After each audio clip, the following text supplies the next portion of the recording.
Hello and very big welcome to Rehan's biology. मैं हूं रेहान खान, स्वागत है आप सबका। पिछले कुछ वीडियोस में हमने एपिकल्चर के बारे में डिस्कस किया था, जिसको बीएससी थर्ड ईयर के ज़ूलॉजी फर्स्ट पेपर में शामिल किया गया है। एक वीडियो में हमने एपिकल्चर टेक्निक के बारे में डिस्कशन किया था और एक और वीडियो में हमने हनी बी के लाइफ साइकिल के बारे में डिस्कस किया था। जिन लोगों ने वो वीडियोस नहीं देखे हैं, प्लीज़ बीएससी थर्ड ईयर की प्लेलिस्ट में जाकर वो वीडियो ज़रूर देखिए।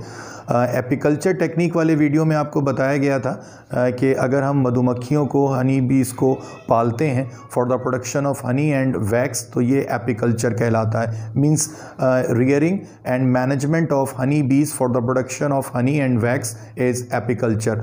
तो मधुमक्खी पालन या एपिकल्चर जो है, कम से कम भारत जैसे देशों में मुख्य रूप से मधुमक्खियों से शहद और मोम प्राप्त करने के लिए किया जाता है। लेकिन यूरोपीय देशों और बहुत सारे अमेरिकी देशों में जहाँ पर एपिकल्चर एक कॉटेज इंडस्ट्री के रूप में अपनाया गया है, वहाँ पर एपिकल्चर के मुख्य उत्पाद केवल वैक्स और हनी नहीं है, इसके अलावा भी कुछ और उत्पाद हैं।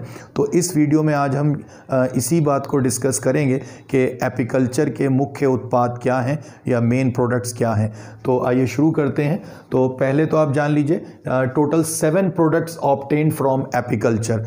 एपिकल्चर से हमें केवल शहद और हनी या मोम या वैक्स नहीं प्राप्त होता है। मींस हनी और वैक्स ही केवल उत्पाद नहीं है एपिकल्चर के, कुल हमें 7 तरह के प्रोडक्ट जो हैं एपिकल्चर से मिल सकते हैं। और उनमें हनी, बी वैक्स तो है ही, इसके अलावा honeydew, bee bread, propolis, royal jelly और बी वैनम भी शामिल है। तो आइए इनको एक एक करके हम थोड़ा सा ब्रीफ में डिस्कस करेंगे।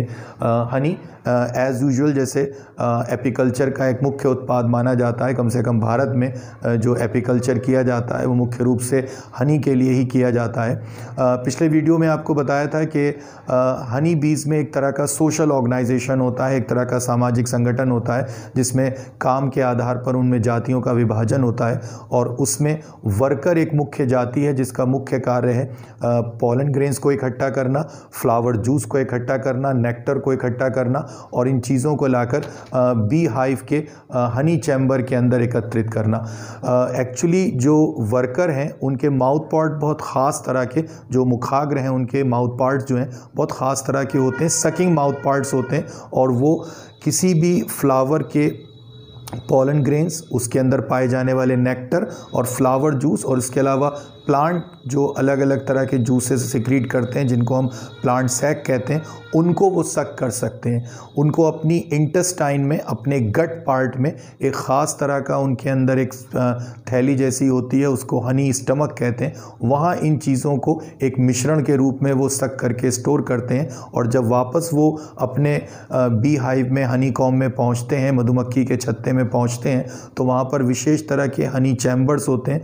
उनमें वो अपने इन मिक्सचर को उलट देते हैं, वापस अपनी इंटेस्टाइन से वापस उलटते हैं। तो जब वो वापस उलटते हैं नेक्टर, पॉलन ग्रेन और फ्लावर जूस के मिक्सचर को, तो उसके साथ उनके सलाइवा का भी कुछ हिस्सा साथ में मिक्स हो जाता है, जिसमें कई सारे एंजाइम होते हैं।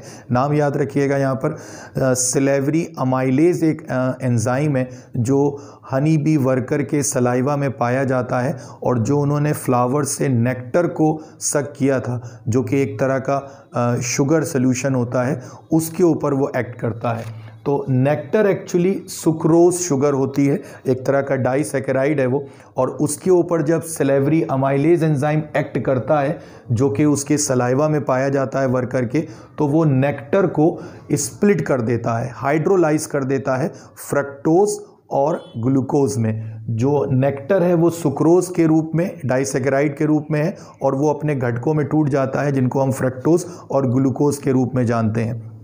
यही फ्रक्टोज मुख्य घटक है हनी का। याद रखिएगा इस बात को ऑब्जेक्टिव क्वेश्चन के लिए कि जो मधुमक्खियों का जो शहद है, जो हनी है, रासायनिक रूप से उसका मुख्य घटक जो है फ्रक्टोज शुगर है, 40% उसके अंदर पाई जाती है। और वो जो नेक्टर सिक्रीट किया था फ्लावर्स से वर्कर्स ने, उसके हाइड्रोलिसिस के बाद वो फ्रक्टोज प्राप्त होता है। तो हनी जो है वो रासायनिक रूप से 13% उसमें जल, 40% फ्रक्टोज, 7% माल्टोज, 2% ग्लूकोज और इसके अलावा कुछ और दूसरे शुगर्स और इसके अलावा कुछ मिनरल्स भी उसके अंदर पाए जाते हैं। नॉर्मली होता ये है कि जब वर्कर इन सारे मिश्रण को flower juice, nectar, pollen grain जो कि सेमी डाइजेस्टेड होते हैं, उनके इंटेस्टाइन में जा चुके होते हैं और उनका डाइजेशन पहली स्टेज में होता है, वापस उसको वो उलट देते हैं हनी चैम्बर्स के अंदर। तो इन सब का मिश्रण जो है वो एंजाइमेटिक रिएक्शंस के द्वारा धीमे धीमे हनी में परिवर्तित होता है। और पहले हनी बहुत ज़्यादा तरल रूप में होता है, फ्लूइड फॉर्म में होता है, लेकिन आप कभी गौर करिए जो बी हाइव होती हैं उसके जो वर्कर हैं वो लगातार अपने पंखों को स्विंग करते रहते हैं, अपने पंखों को हिलाते रहते हैं, इसको फैनिंग प्रोसेस कहते हैं। और उनके द्वारा जो हवा की जाती है उससे जो लिक्विड फॉर्म में हनी होता है उसका वाटर बहुत तेज़ी से एवापोरेट होता है। तो पहले उसमें 70 से 80% तक जल होता है, उसके बाद वो मुश्किल से 12 से 13% रह जाता है और इसीलिए वो हनी हमें बहुत सॉलिड, सेमी सॉलिड फॉर्म में दिखाई देता है, बहुत गाढ़ी अवस्था में या कंसंट्रेटेड फॉर्म में दिखाई देता है। तो हनी जो है, याद रखिएगा इस बात को, हनी बी का नेचुरल प्रोडक्ट हनी नहीं है। हनी बी केवल अपने वर्कर के द्वारा हनी के रासायनिक घटकों या फिज़िकल कंपोनेंट जो हैं उसके, उनको एकत्रित करते हैं, चाहे वो फ्लावर जूस हो, नेक्टर हो, पॉलन ग्रेन हो, और उनको लाकर वो हनी चैम्बर में इकट्ठा करते हैं और वहाँ पर एंजाइमेटिक रिएक्शंस के बाद में हनी का निर्माण होता है। तो हनी एक बाई प्रोडक्ट आप कह सकते हैं हनी बीज का होता है, उनका नेचुरल प्रोडक्ट नहीं है। उसका मनुष्यों के लिए बहुत महत्व है, वो एक बहुत न्यूट्रिटिव फूड माना जाता है, बहुत लोग एनर्जी के लिए उसका इस्तेमाल करते हैं, खाते हैं उसको।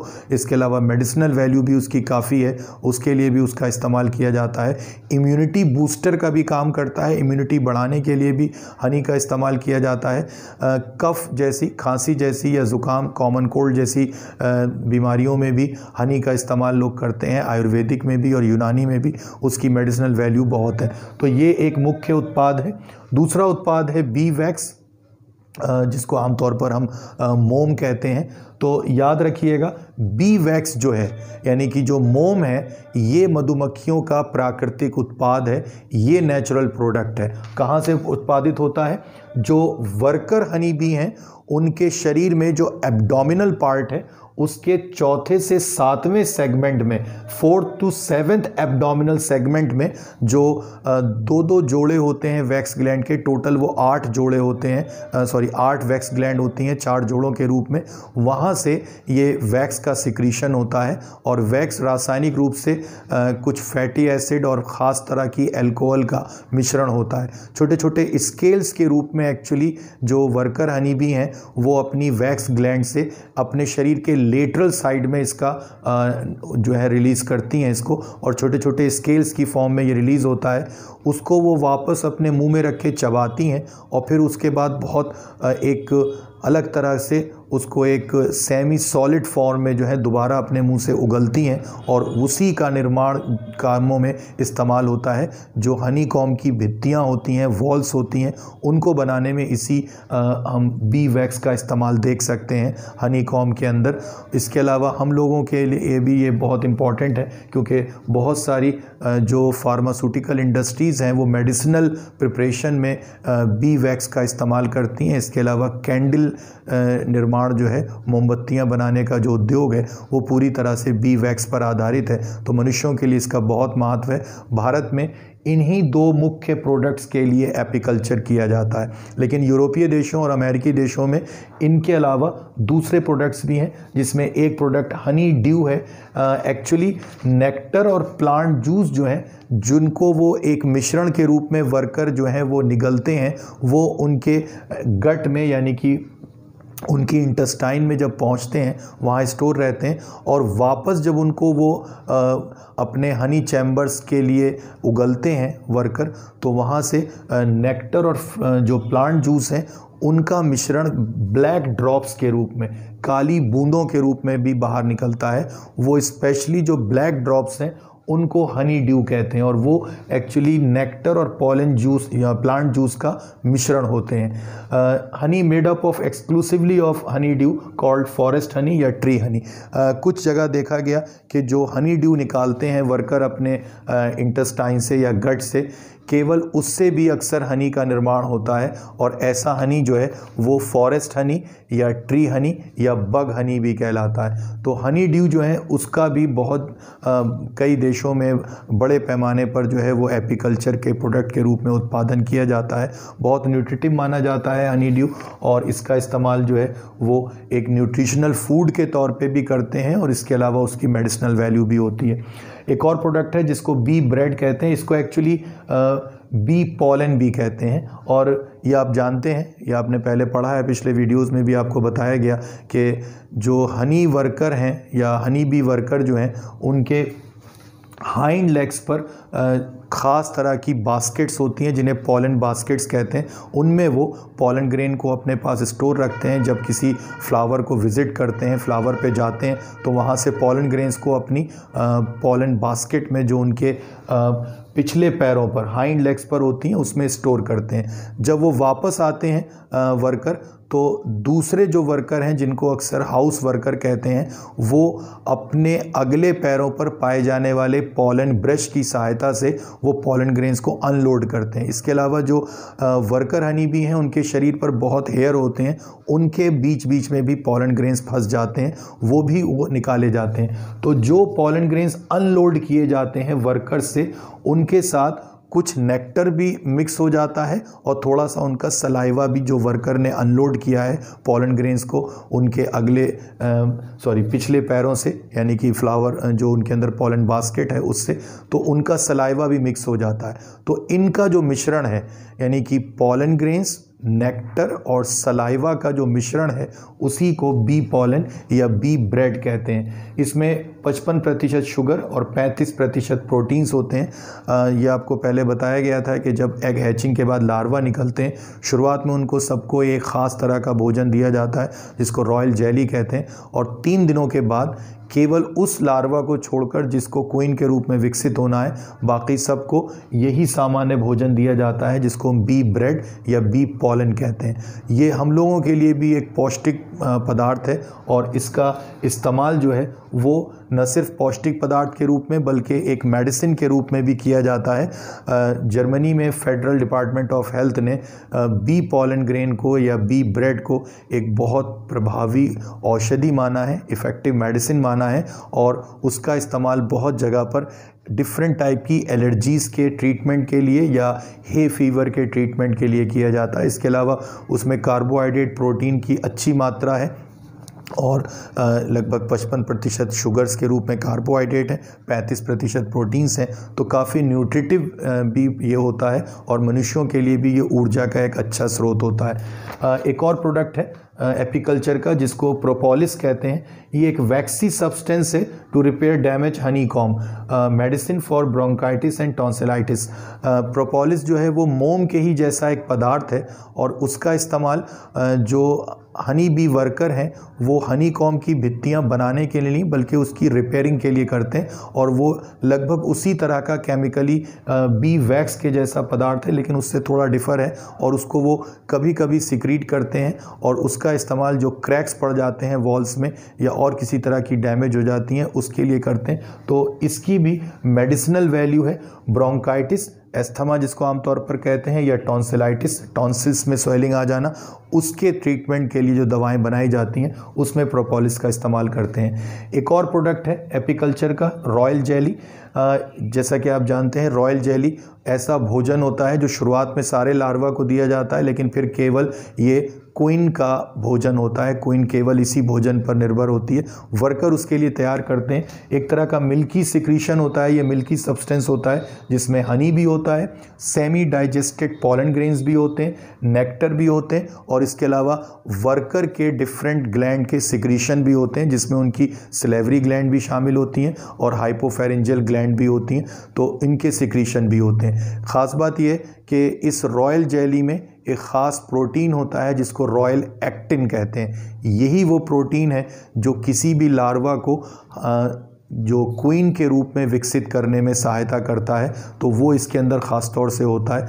तो रॉयल जेली जो है वो क्वीन का फूड है, लेकिन वो मनुष्यों के लिए भी एक बहुत न्यूट्रिटिव पदार्थ है, और उसके अलावा उसका इस्तेमाल फार्मास्यूटिकल इंडस्ट्री में बहुत किया जाता है। रॉयल जेली की सहायता से उसमें एंटी एजिंग प्रॉपर्टी पाई जाती है और इसीलिए उसका इस्तेमाल जो है एंटी एजिंग ब्यूटी प्रोडक्ट्स को बनाने में किया जाता है। रॉयल जेली का यूरोपीय देशों में एक बहुत पॉपुलर ये प्रोडक्ट है, एंटी एजिंग प्रोडक्ट, और उसमें रॉयल जेली का बहुत इस्तेमाल करते हैं। एक और प्रोडक्ट है एपिकल्चर का, बी वेनम, एपोटॉक्सिन भी कहते हैं उसको, और ये अमेरिकी देशों में एक बहुत पॉपुलर मेडिसिन के रूप में इस्तेमाल होने वाला एपिकल्चर प्रोडक्ट है। किस तरह से इस्तेमाल होता है आपको पता है, वर्कर और क्वीन जो हैं उनमें स्टिंग एपरेटस होता है, उनमें काटने की किसी को क्षमता होती है और किसी को डंक मारने की जो क्षमता होती है, स्टिंग करने की, तो उसके लिए उनके पास माउथ पार्ट्स के पास एक स्टिंग एपरेटस होता है। उस स्टिंग एपरेटस में एक छोटा सा बैग होता है जिसमें कि वेनम होता है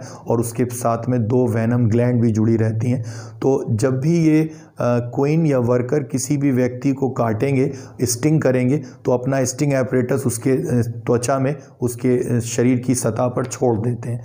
अगर आप उसको तुरंत निकाल लेंगे तो कोई आपको हानि नहीं होगी, लेकिन अगर आप उसको उसमें लगा रहने देते हैं और उसका जो वेनम है उसको अपने शरीर में रिलीज़ हो जाने देते हैं, तो बहुत सारे देशों में उसी वेनम का इस्तेमाल जो है औषधि के रूप में करते हैं, तो उसी को एपोटॉक्सिन कहते हैं। तो स्टिंग एपरेटस में जो वेनम ग्लैंड हैं 2, उनसे निकलने वाला जो वेनम है, जो जहर है, जो हनी बी का वेनम है, पॉइज़न है, उसका इस्तेमाल जो है अगर मेडिसिनल वैल्यू की वजह से किया जाता है तो उसका मुख्य कार्य ये है कि जो वेनम है, बी वेनम, वो हमारी ब्लड कैपिलरीज और आर्टरीज़ को जो है डायलेट कर देता है, चौड़ा कर देता है थोड़ा सा, और उसकी वजह से ब्लड फ्लो ठीक हो जाता है, ब्लड प्रेशर को कंट्रोल करने में हेल्प मिलती है।